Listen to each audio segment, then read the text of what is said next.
begin. Made some good progress in the town hall. If you just take a peek through the fence, they got the rooms are starting to take form.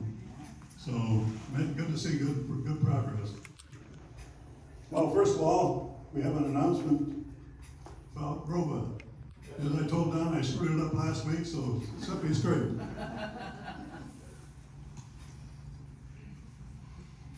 Thank you. Good morning, everyone. Good morning. My name is Don Infante, and I have the honor of being the president of the Regency Oaks Veterans Association. Great organization. We have a meeting next Tuesday at 2 p.m. in the afternoon. I believe it's going to be in Grand Lobby South because we're not going to be in, that's right, isn't it? That's correct. Yeah. So we're not going to be in here. We'll be in Grand Lobby South Tuesday afternoon, 2 p.m. And we have two great speakers. I have a young lady who retired from the Army as a sergeant major. I have a young man who started as a private and is now a major in the Army. He worked his way up. So two wonderful speakers coming in, young folk, so you'll be able to identify with them, okay? And it's going to be a great program. So I ask you all to come. Thank you. And don't forget your September 6th, 2 p.m., Grand Lobby South. Thank you. You're welcome. And as Don and just said, that it's in the Grand Lobby South, because this is the last meeting in the town hall here. So this is the last Tuesday talk here. There was forum and still on Friday in here. That will be the absolute last meeting. So we'll be meeting in the Grand Lobby South for pretty much everything else from at least till the new town hall is completed, which is last notice was the first week of November. I think that begins and we can start with Robin. You're first. You got your own slide on the screen, I believe.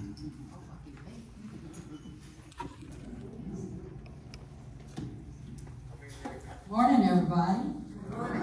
Hot enough for you? Humid enough? I thought we'd start with a couple of summer jokes, considering how warm it is, just to get us in the proper mood for this. Okay, so... Oh, I'm sorry. Okay. So how many seconds are there in a year? There are 12. January 2nd, February 2nd. What comes after Augustus? Septemberus. So, where do fish go on vacation? They don't go anywhere. They're in school. And last, and I promise, maybe not least, where do sharks go on vacation? Finland. Okay, so now I have a question for you, another question. What's the EGF? Very good. The initials didn't fool everybody last time. We used EGF on a couple of flyers. And a couple people said, well, what is that? And actually, that is the abbreviation for the Employee Gift Fund. And that's what we're here to talk about this morning. Its proper name, truly, is the Regency Oaks Residents Employee Gift Fund. So if anybody asks you, then how you know. So last week, somebody asked about the gift fund and how we were doing. And we always want to be accurate about that. We estimated last time that it was about 63%. And today I did collections with Carolyn Montgomery. And I'm happy to tell you that our total is 67% of last year. It's a little better, but that means 33% behind a year ago. There are a lot of reasons for that. Every single person in here knows that this hasn't been the most wonderful year, but bear in mind it hasn't been the most wonderful year for our wonderful associates who have enabled us to live here. So The gift fund is all residents. We're all volunteers, the committee, and we share a passion for thanking the people who make our lives possible here. In December, we pool all our donations and we distribute them in the form of checks to our hourly associates based on the number of hours they've helped us in 2022.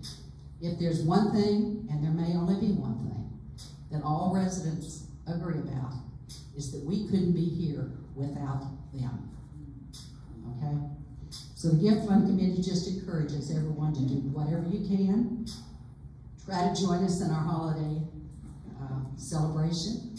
We don't recommend, we have a benchmark, and the benchmark would be $250 per day per person, or $350 per couple per day. Whatever you can do is appreciated, but be a part of it. Because when you see those smiles, oh, the date this year for our party is December 2nd.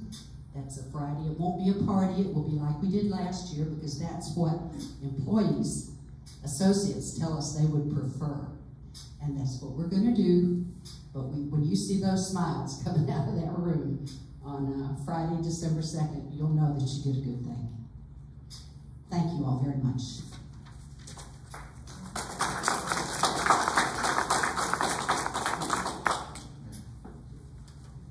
You're next, I believe. Yes, there's your slide too. I was like, oh yeah. Yeah. Did you do the extraordinary impressions since you're up there with the microphone? I could, what?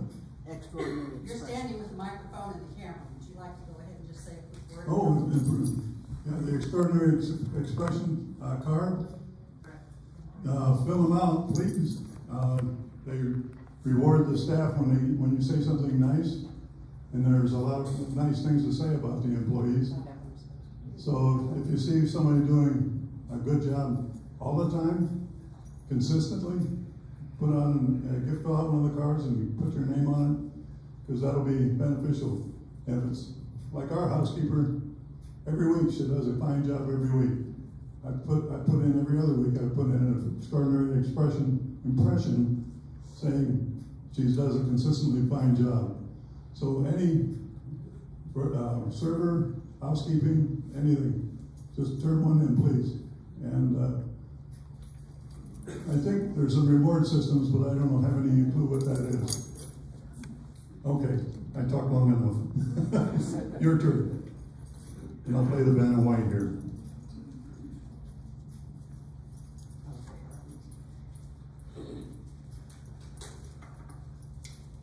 I'm Toby Shugart, part of the team. Closer, can't hear you. Closer. I'm Toby Shugart, part of the team of the Breezeway decorations.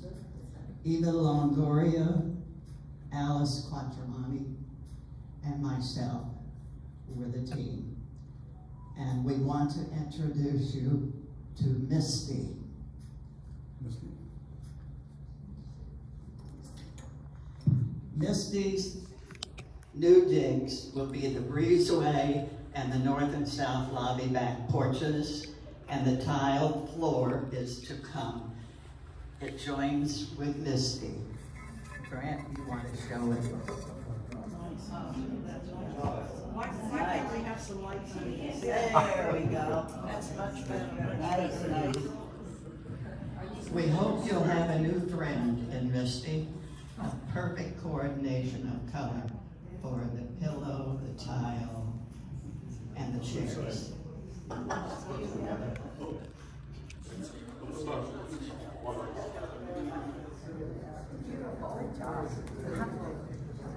Misty comes to us.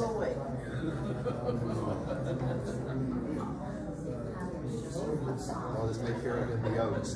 Just say it. Misty comes to us in two pieces, the cover and the stuffing.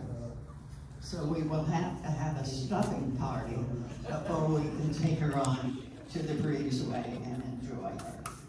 Thank you very much. Thank you, Louie. You have a plan for your stuffing party? The coffee plant, free coffee that joins out there every morning. Okay. They gotta work for their coffee someday. Bring donuts. We'll let you know.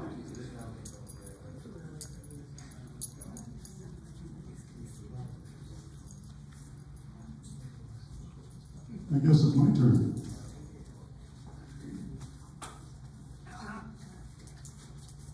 Well, last Tuesday talk, I updated the responses to the August 5th listening session.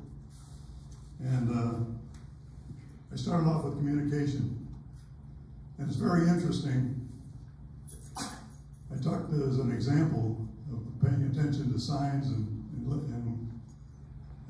notices that the boxes in the trash chutes are not supposed to be sent down to trash chutes. They're supposed to be taken down to the trash carts on the first floor. Over the weekend, I was notified that there was a box stuck in the south trash chute and clogged up the works. And it's tough for the staff to get that cleared because they got to find out where the box is in the chute. Got to go floor to floor. And then they've got a long stick that they got to jam down there and try and free it up. It takes a little bit of time. So your friends, your neighbors, if there's an aide that you know, tell them, don't put your boxes down the trash chute. Or glass. Well, the glass you can put down if it's double bagged. One came down and got me. Oh, And get all over the floor.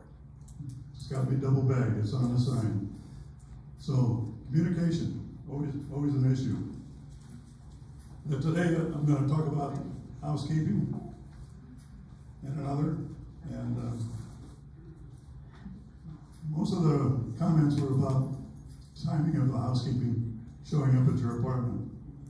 And one change that was made about a year ago or so was that they had appointments for the housekeeping, and they were going from wing to wing. And that was taking time when they go from, say, the S wing to the M wing, and then over to the R wing. So what they decided a year ago was to do just one wing at a time, go straight down the hallway. That changed people's appointments or expectations of time when the housekeeping would be there. And but the key thing is turnover. We have a lot of turnover. It's still a problem. And the board suggested a goal, and I'm talking about a Regency Oaks management goal, because we met with Brent over 2 days, going over the strategic plan and departmental goals. And we suggested a goal that housekeeping and HR try to determine the reason for the high turnover. And once they found the reason, try to implement strategies to correct that problem. But we have to remember, our housekeeping, we're in the same market as all the hotels and motels in the area. So we're competing, those are our competitors. And we have to meet that demand, but we still have too many openings in the industry and not enough people to fill them. So we'll see what HR and housekeeping can come up. As of yesterday, we have 2 vacancies in housekeeping. And so while staffing is a problem, we have to remain flexible, realizing that they're going to change times and places, and probably even the housekeeper. And we have a new housekeeping manager, so I'm sure that her priority is recruiting and training new housekeepers. The other thing that got a lot of comments was dining, as you might imagine. We've had a lot of comments. And first of all was quality. And quality is well recognized because in last year's survey, there was one question It asks, does the food taste delicious? 48% responded yes, which means the other 52 said no. And so management is very well aware of the challenges they've got in satisfying folks. The changes that have been made recently, hopefully that will help, is like the reservation system, so that the staff has more time to prepare the things better. And the board also encourages residents to go to Menu Chat and Dish Talk. That's every Thursday in the South Grand Lobby. Also, we have the forum. We got one coming up on Friday. So please attend that. And then we have In the Know with RO, which is also once a month. And if you really have a specific concern, call Chef Johnny on extension 391, and he wants to know what your problems are. I mean, he's concerned. The other was breakfast and lunch in the new pub. And Brandon said in the last August 9th Tuesday talk, that will happen, but he doesn't have a specific date as yet. And the dining committee and the board have made it very clear that we want breakfast and lunch back in the pub, the former tavern. The meal of the day. There's a few comments about there was not proper notice. I'm explaining the meal of the day plan. Well, over 2 days, May 11th and 12th, there were 4 general meetings, 2 in the north and 2 in the south. In those meetings, they explained the plan. And the information was recorded and played on 732. Also, we have a 90-day trial period that ends October 1st for folks that want to decide whether the bistro plan or the burnt meal of the day. So I think we adequately communicated the change in the meal of the day plan.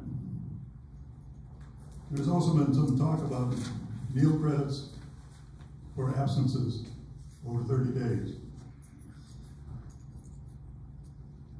And there is a credit for what is called an occupancy vacancy, but you have to be gone at least 30 days. And it's on page 44 of the handbook, that one you were given when you moved in.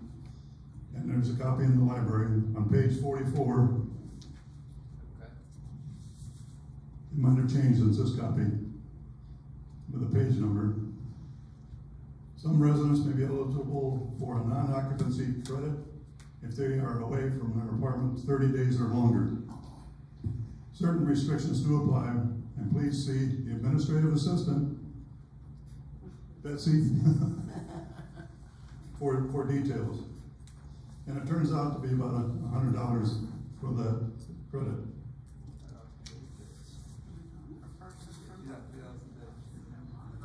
Now there's one little minor thing too that came up. Johnny said this at a forum, I believe. The name being used for the gastropub, he says just call it the pub. Just call it the pub. And that was per Johnny. So those are the major issues that came up. And when I talked about the goals for management, in those 2 days we spent with Brant, the whole board, it wasn't just housekeeping or dining or anything. It was for all the directors. We made suggestions on how to have a little better customer service. We haven't seen the final product because that was a draft, but we're looking forward to the final product and see if our goals stuck to the wall. And that's all I have for that.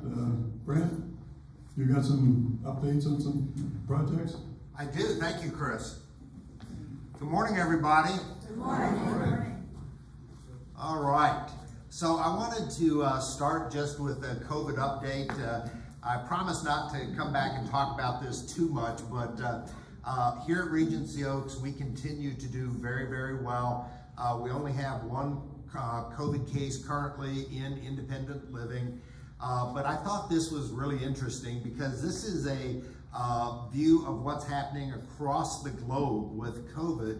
And you can see in the United States, we have sort of a medium-sized orange dot, and it's centralized because currently there's not really a hot spot anywhere in the United States. And you recall in the past, we've seen Miami-Dade or New York City or somewhere out on the West Coast potentially showing as a hot spot. That's just not happening right now. And so as you look at COVID in the United States, the incidence of COVID is down, the hospitalizations are down, the deaths are down, and we're entering into our fall flu season. So we are in a really good position right now because COVID in the United States is pretty much under control, knock on wood. You can see there is a small outbreak, or well, a pretty significant outbreak in lower Europe, and we continue to watch that.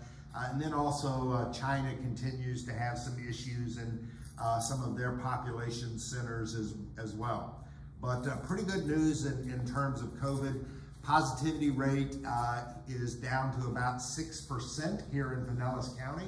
So that's right where we want to see it. New construction, just wanted to update you on what's going to be happening this week and then what to expect next week. So this week they're going to be finishing the shingles and the roof caps on the new roof. They're going to be framing out the walkways on the interior side of the new construction. And as Chris mentioned, if you are walking through there, even though you're not supposed to, if you're walking through there, you really can begin to see everything take shape. And you know, I can remember the first time I walked through and looked at the new town hall, I said, oh gosh, this isn't any larger than the existing town hall. But now that the walls are up and you can more easily visualize the space, you can see it's a pretty significantly larger. It's going to be a great space for us. They're building the roof for the main entrance this week. You'll probably notice that there's no structure over the main roof, so that will go up this week. They will also complete those interior walls and ceilings. And so if you go out there, you can begin to see the contoured ceilings and where the big chandeliers are going to fall. So it's really beginning to take shape. And then they're finishing up the rough end for electrical and plumbing. You can see where the wall sockets are going and how all the electric is going to flow within the building. So it's coming along. Next week, they're going to be pouring the concrete for the main entrance. And I've had a lot of residents ask me, well, they poured all this concrete, why didn't they pour that small section in front of the new main entrance? And it's because the electrician had missed some wiring, and so they held off that until they could get the wiring installed. They did that this week, and so next week we'll see the very last of the concrete pours. They'll start to lay the flat roofs on the building. This is the flat roofs are where all the HVAC equipment will be going, and so they'll go down next week. They'll finish this week. They'll finish the construction of the framing for the roof on all the walkways. Next week they'll actually start to roof them over, and we'll be able to see how that ties with the building. And then finally the windows arrive next week, and we'll start the install the week after that. Now that's a really important date for us because getting this building under roof and windowed is really important as we go into hurricane season. If we're going to have further delays related to weather, this is likely where it's going to happen. So getting those windows in and being under roof is going to position us well to try to make that new date, opening date of November 9th. So there's our construction update. So this is mentioned a couple of times. Next Tuesday, the town hall closes, and the two most frequently asked question, where is bingo going and Tuesday talk? It's going to the Grand Lobby South. It's the largest space. It will accommodate the most number of residents, and so Ginger has elected to put us in the large space. It's a Grand Lobby South, and that will be starting, I guess, on the 6th. Monday will be bingo. Monday, the bingo is 5th, so it's yes. Labor Day, and it's also Bingo Monday, and so we'll be in the Grand Lobby South next Monday for bingo.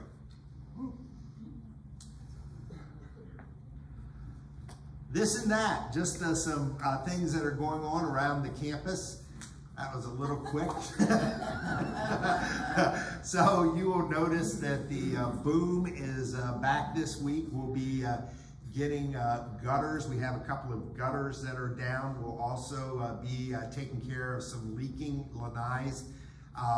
If your lanai is leaking, we're not checking, but if your lanai is leaking and you live on an upper floor, be sure to let Darwin know. We have a list of half a dozen residents who are having water issues on their lanais. And so if you're having that, just to make sure we haven't missed you, please be sure to check in with maintenance, and let's take advantage of having the boom on campus this week. We bring it twice a year, once in August, once in I think February, and so we'll take care of any leaks that we're aware of. An update on the road and sidewalk. Everyone will recall that total, we have about $550,000 to spend on the tarmac replacement, and we decided to break that down into 4 consecutive years. So we have $100,000 for the roadway this year, and we had $50,000 for the walkway. And the original plan was to just extend the tarmac another 3-4 feet and create a bike lane, pedestrian lane on the asphalt. We did price out what it would cost to do a freestanding concrete sidewalk to the far side of the perimeter road, and it came out at $350,000. So that may be a little over our budget. So we have gone back and we are now asking for the price of just extending the roadway by 3 or 4 feet so that we can create a bike pedestrian lane on the existing tarmac. So we anticipate having those revised numbers this week. The stairwells are getting ready to be painted. We are still working on the color scheme. We've selected a blue, but there are some code regulations we need to check on, and we have not gotten an opinion that we feel comfortable with yet. We don't want to have to repaint them, so we want to get this right. But we're checking to make sure our understanding is correct in terms of the landing, the treadwell, and the step. We believe all have to have distinguishing colors so that it's easier to transgress. So we'll get some more information, but that is getting ready to start very shortly.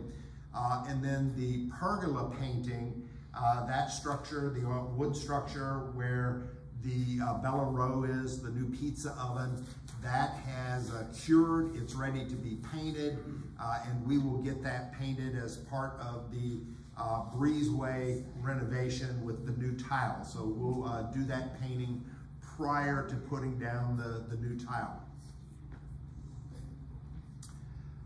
2 other things, the greenhouse windows, if you noticed a couple of them had gotten broken, one by the painters and one by Corey and his team. And so we've found a solution to that. We went back with plexiglass instead of glass for those lower windows. They're lighter, more resistant, and I think they will maybe hold up a little better for us. That's done. And then you're getting ready to see quite a lot of extensive fencing throughout the campus. We're replacing the fence around the garbage container, the northwest corner of the building, all the way down to the new construction of the apartments behind us, the irrigation pumps, and some fencing around our southern border. So we're adding that vinyl white fencing. It looks a little better, lasts a little longer, a whole lot less maintenance, and that project is getting ready to start as well.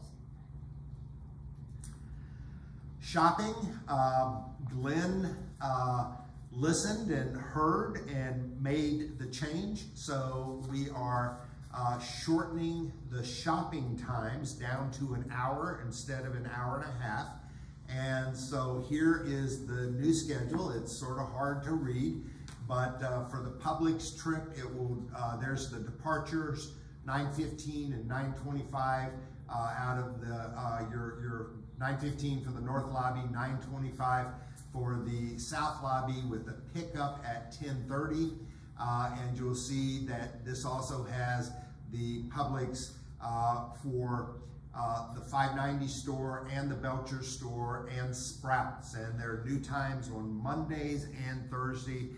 This was a direct request from residents who felt like an hour and a half was just too much time at Publix and asked us to shorten it, and so that is going to take effect November. All right. So capital budgets, any thoughts? We are right in the middle of the capital budget season. Your building and grounds, finance committee, and board have all contributed ideas on what they'd like to see included in our capital budget for next year. But I also want to give you the opportunity to share any thoughts that you might have in terms of what you'd like to see for a capital budget.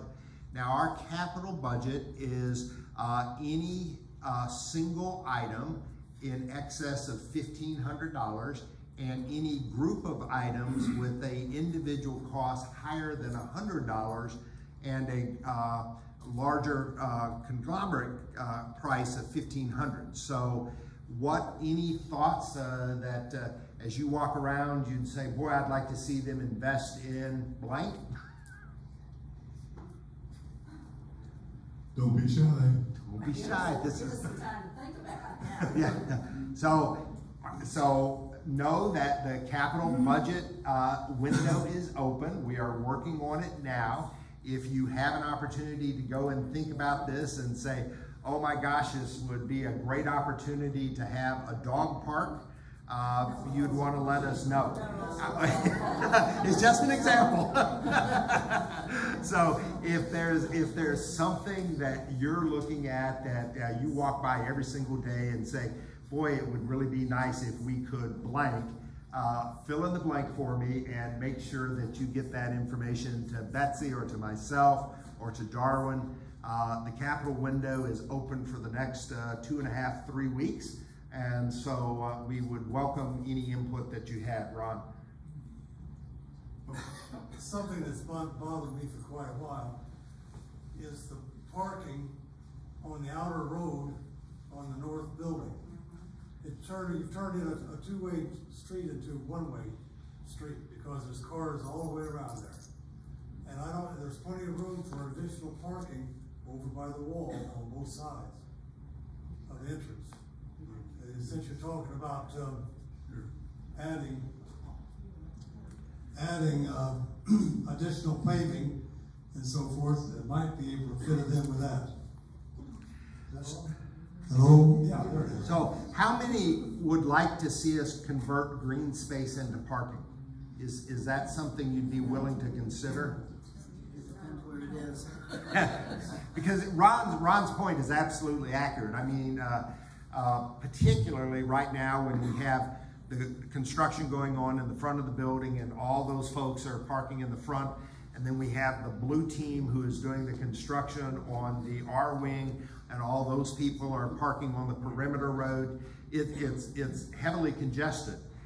even during normal times, we still have to rely on perimeter road parking for visiting family, home health, outside agencies, and we have had some discussion about adding additional parking spaces, but I'd like to, before we do that, get some feedback from residents as to whether you want me to convert green space to blacktop.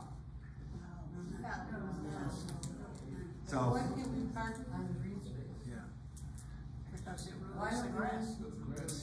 Well, no, it won't always kill the grass. A lot of places in Florida do it. And sprinkler spaces. yeah. Can be done. So in most, Toby's right, like in our church, all of our parking is on green space, but there are no sprinklers. And so that's the key. Our sprinklers, if you've ever been up at early in the morning, you know that the perimeter road is lined with sprinklers that all point in. And so ideally, you know, if we were to do that, we'd have to reconfigure our sprinkler system. That's But easier than paving. it's probably easier, probably not cheaper. but anyway, that is something that we'll refer back to Building and Grounds because I know residents are going to want to be heard in making that decision as to whether or not they're willing to trade green space for asphalt. Brent, I would really like to see some medical help over the weekend and holidays and nights. If we could have an RN on staff, that would really help. So that's never going to happen, and I'll just be honest and very direct with you.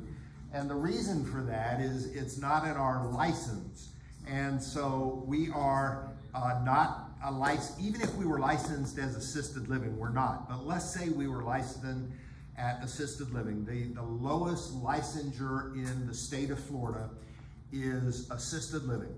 There are 3 levels of assisted living: standard license, extended care, and an LCC license. Even at the highest level of assisted living licensing, the limited nursing license, RNs, LPNs are not allowed to administer direct patient care. And in an independent living setting, the reason Maria, if any of you have ever had Maria come and visit you, I hope not, but if you have, she's not able to do direct care. She cannot change your bandage. She cannot treat a sterile dressing. She cannot do a wound. She is not allowed to do anything in terms of direct care with residents. That's the way our independent living is set up. We don't have any license that would enable us to do that.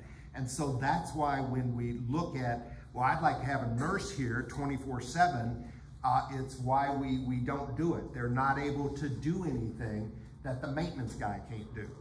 And so that's sort of the thinking behind that, is it doesn't allow that by license as opposed to convenience.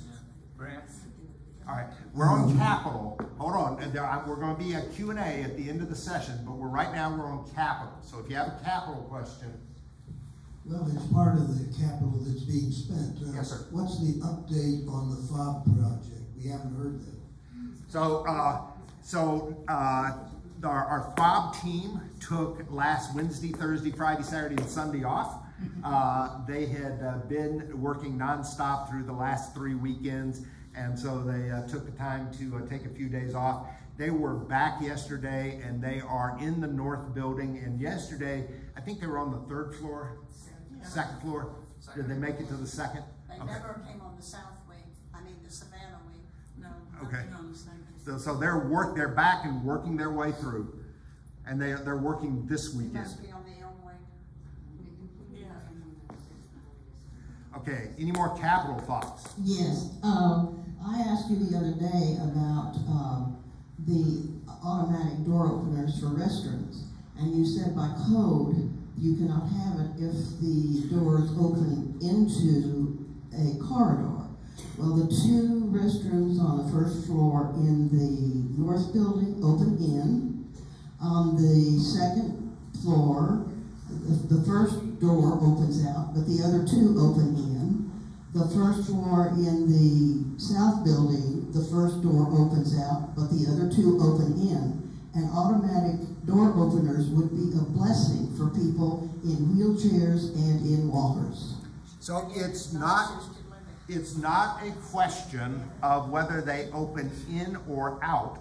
So it's not the direction that the door opens, it's the fact that the door opens onto a corridor.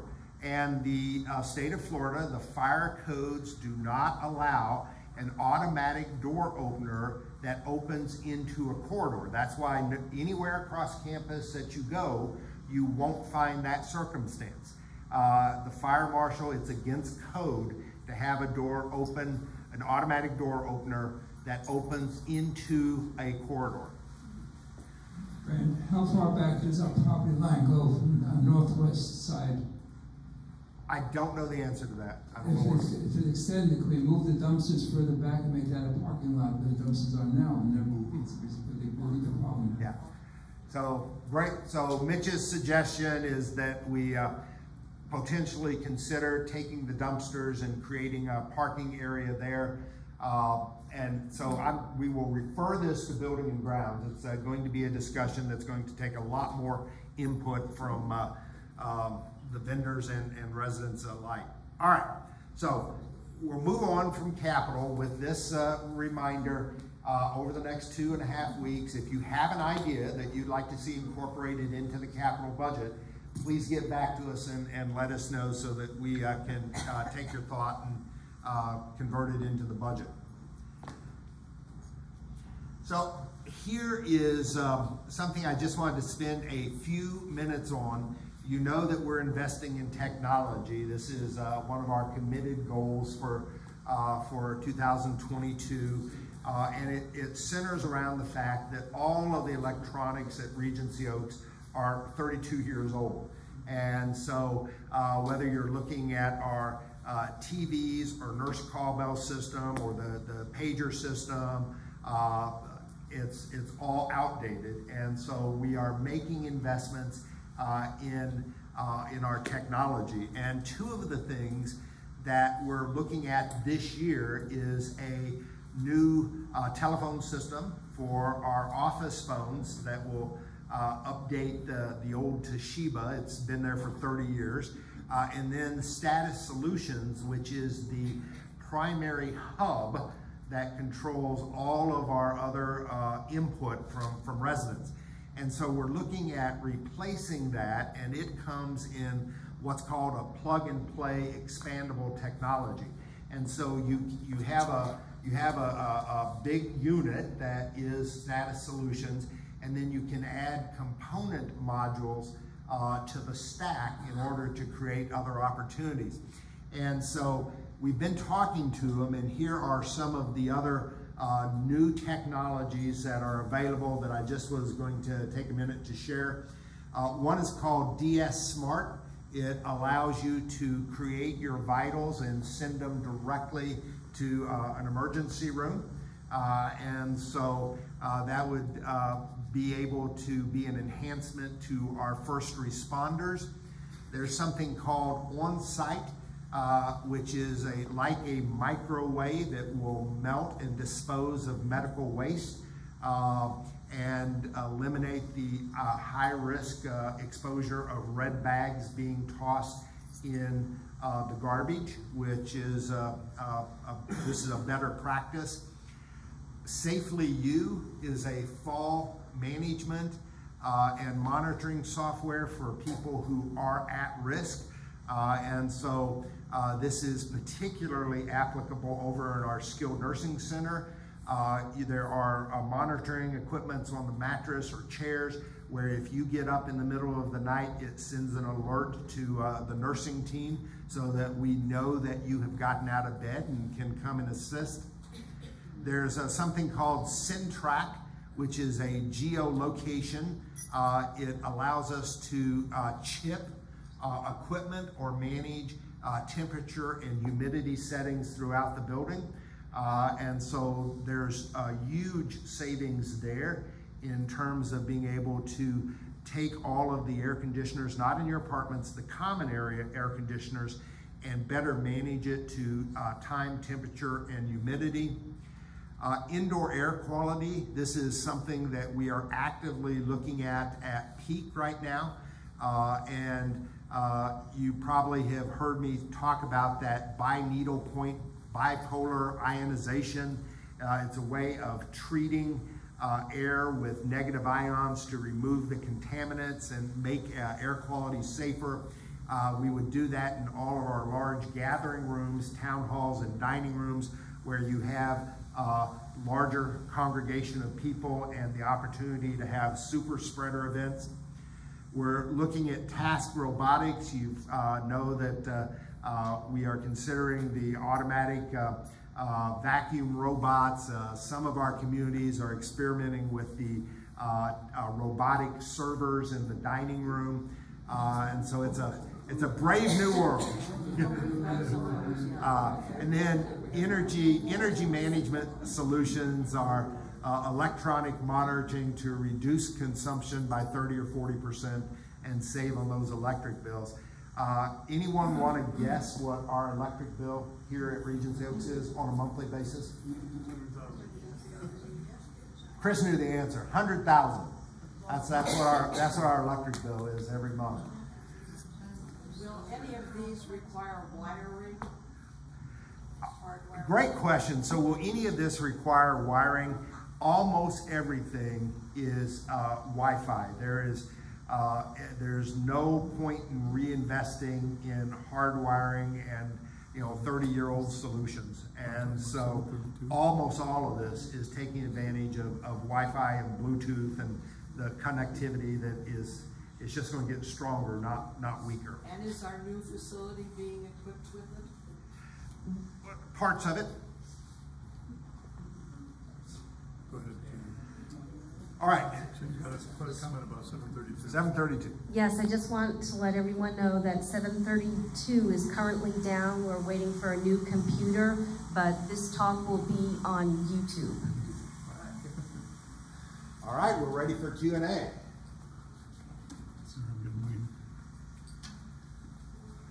Elaine? Will the blue team be coming into our apartments in the R wing to correct? I have, my ceilings are a mess in the living room and the hallway, and people keep coming in and walking out again. When will that be taken care of? So if you live in the R wing and we've broken this down into 3 phases. Right now they're working on phase 1. Phase 1 is a paint, carpet, baseboard, and limited drywall not to exceed 3 linear feet. So those are the phase 1 apartments that are being done now. Phase 2 is all of the previously mentioned, but with expanded drywall. Phase 3 is the total gut job that the apartments have been taken down to the studs. We have 8 of those. Those apartments will be last. Those won't be finished until the end of January. I think, Elaine, you are in phase 2. So they... I just need painting. Okay. Have they touched anything? Yeah. Why don't you come see Betsy after the meeting, and she'll give you, and we have the exact dates of every apartment. So if you haven't been contacted and you really want to know, check in with Betsy. We'll give you the exact dates that your apartment is scheduled. I noticed they're drywalling the hallways now. They are drywalling the hallways.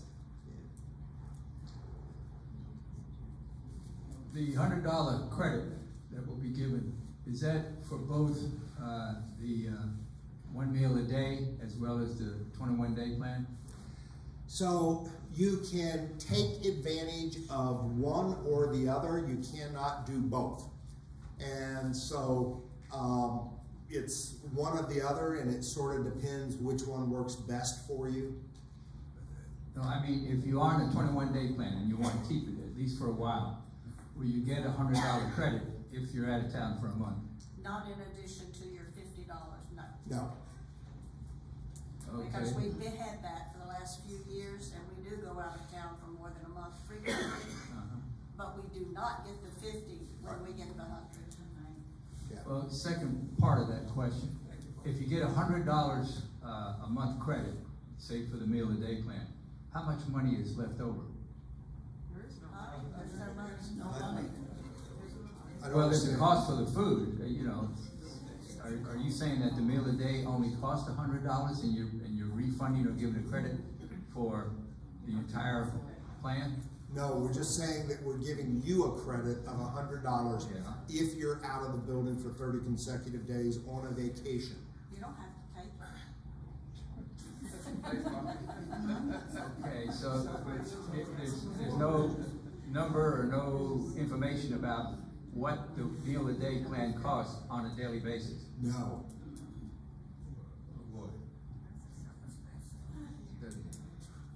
Yeah, and that's the whole point of the Meal of the Day program, is there is no cost associated with it.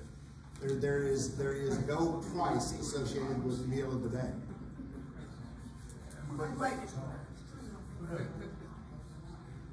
I'd like to speak about the beauty salon.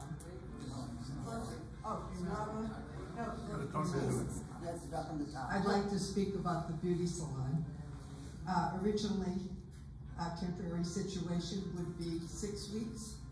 We are now into 3 months, and there are 2 more months to go before we have this wonderful new beauty salon we're all looking forward to. I believe that it's time to consider the working conditions for the staff there. Many times I've heard a stylist say, oh, it's so dark, it's hard to see. It's very uncomfortable to have a pedicure. Do you know that the tech has to lug her pail of water from the back and forth from the bathroom? She sits on a little stool that's about 2 inches above the floor, and we residents have to find a very uncomfortable and awkward situation because we have to put our feet on her knee.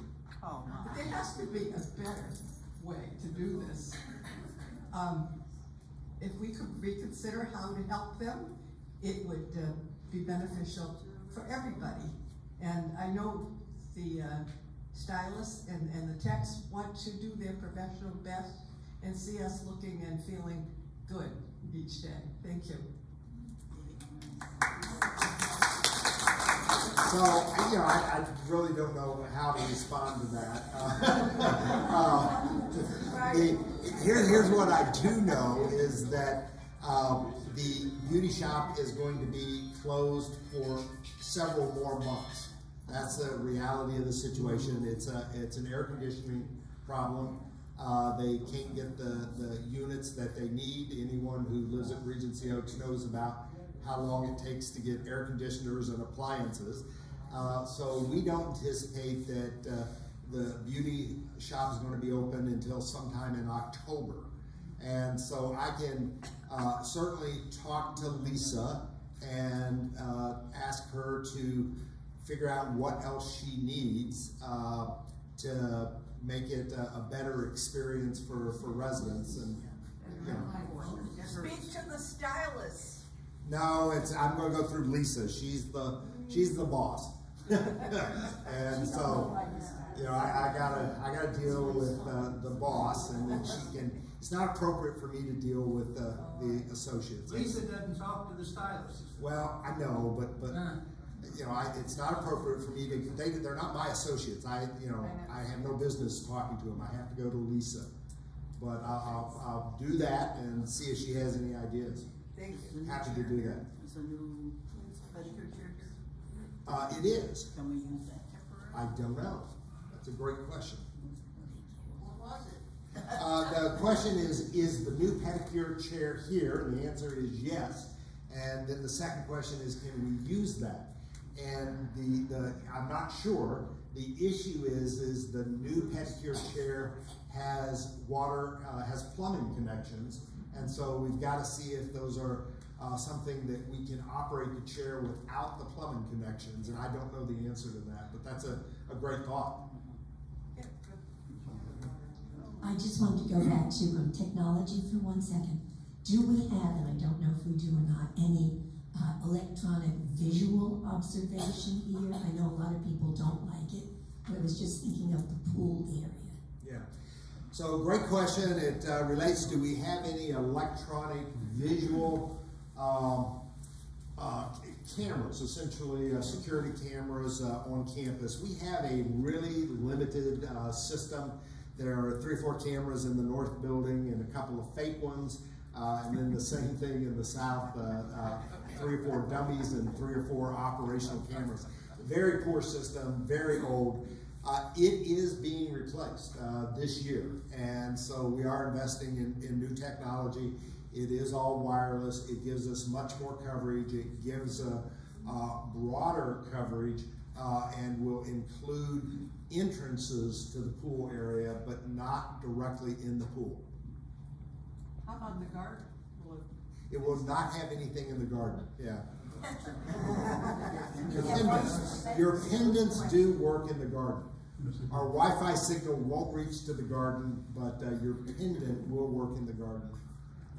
I have a question about, you're not using the pavers, you're going to be using that tile on all the walkways.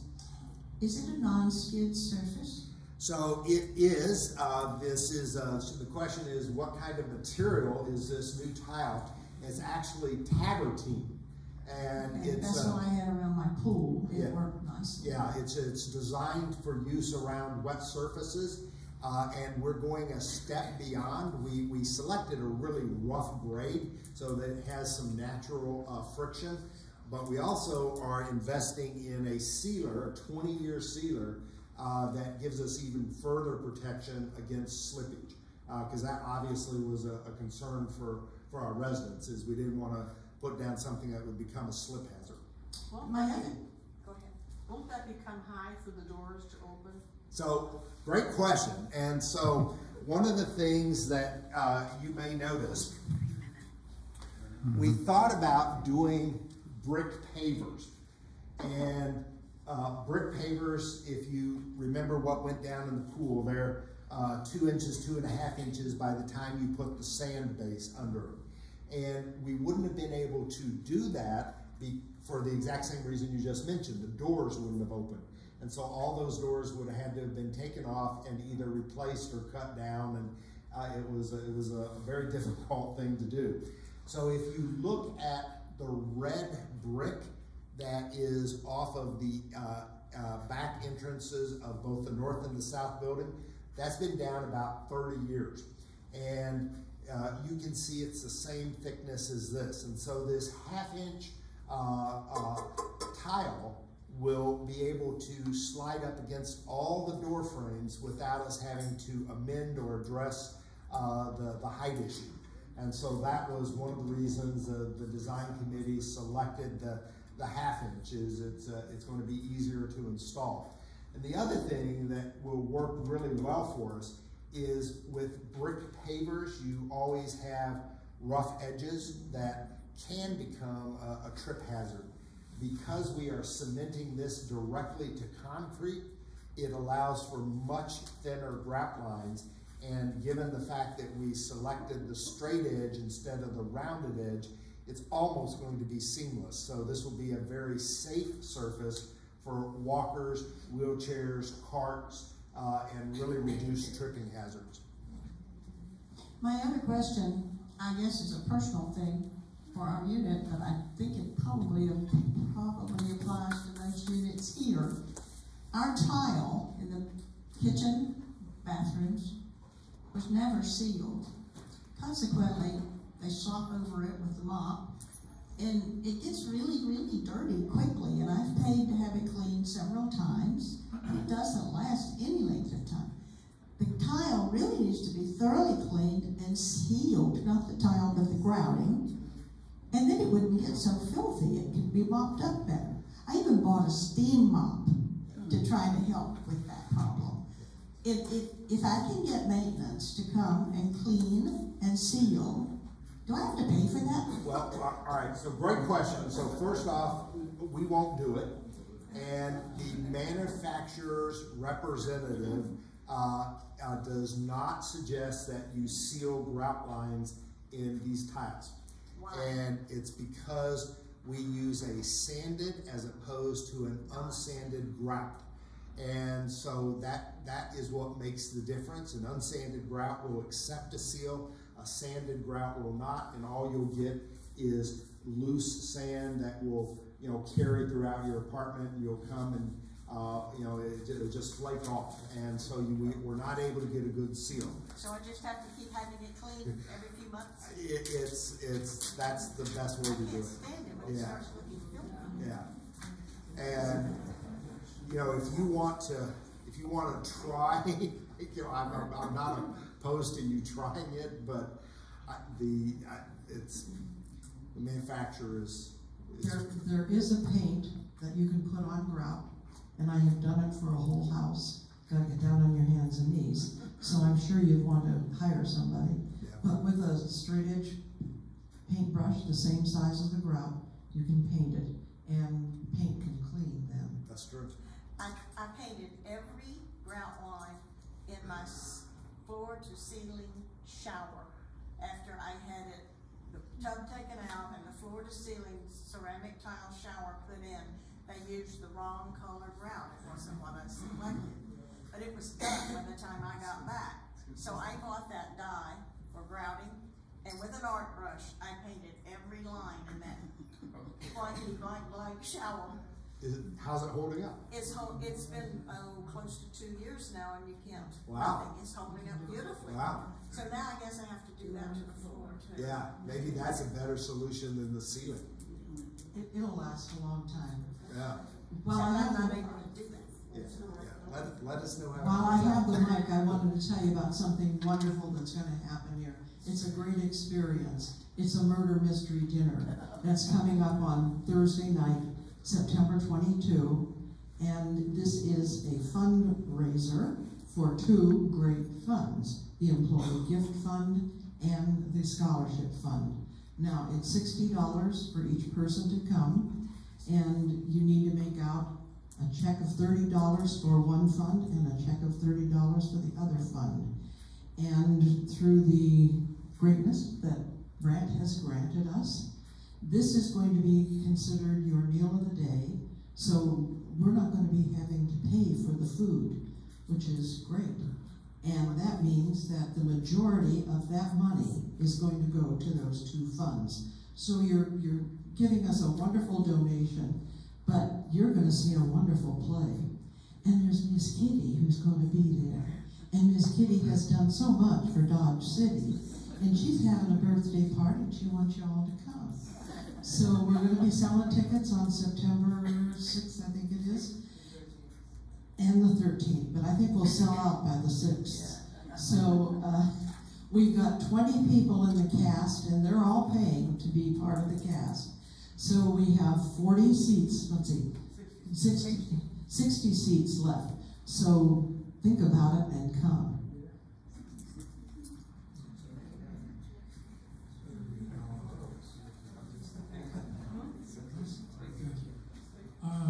Going back to the pavers of the breezeway, and I just have a thought that might be very necessary, and that is, can we get some balloon tires on the dining cars so they don't make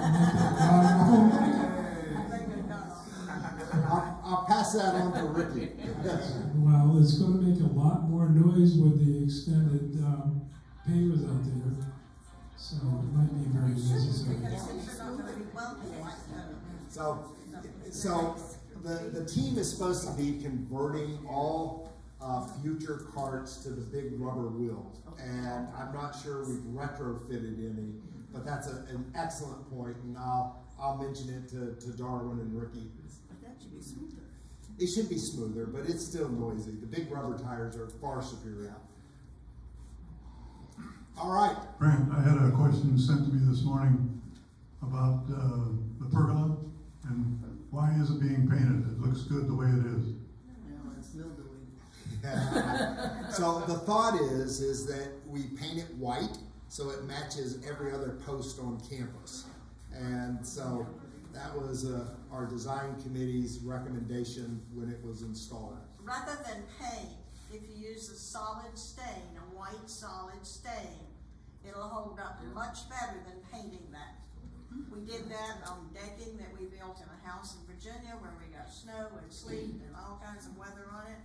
And that solid stain held up. We let it sit for maybe 2 years before we did the railings and the built-in benches. Then we put that solid stain on them, and when we sold that place 5 years later, they still looked wonderful. Okay. It doesn't, it looks like they've been painted, but it's not paint. It's a solid stain that soaks into the wood and holds up much better. So please look into that. All right. Good thought. All right. Thank you very much. Appreciate everyone coming out.